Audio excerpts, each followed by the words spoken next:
বন্ধুরা, এই জন্যই হয়তো গুণীজনেরা বলছেন মনের কোনো বয়স নাই, দেহের বয়স হয়। দেখুন, এই চাচা এখানে ডান্স দেখে তার মনে চাচ্ছে যে আমিও কিছু টাকা এখানে ডোনেট করি এবং আনন্দ করি। দেখুন তারপর কি করে, টাকা নিয়ে সে কিন্তু স্টেজের সামনে চলে গেল এবং সামনে গিয়ে টাকা নিয়ে সে টাকা উড়ানোর স্টাইলে কিন্তু সে আনন্দ ফুর্তি মজা শুরু করলো।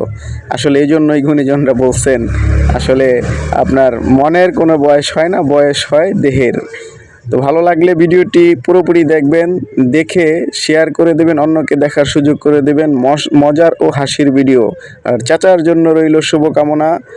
দেখতে থাকুন শেষ পর্যন্ত চাচা আসলে কি করে। দেখুন, চাচা কিন্তু টাকা হাত উড়িয়ে খুব মজা নিচ্ছে, খুব আনন্দ করতেছে। আসলে বয়স তো মনের হয় নাই, হইছে দেহের। তাই তো তার মনে এখনো সেই ফুর্তি রয়ে গেছে। ভালো লাগলে শেয়ার করে দেবেন।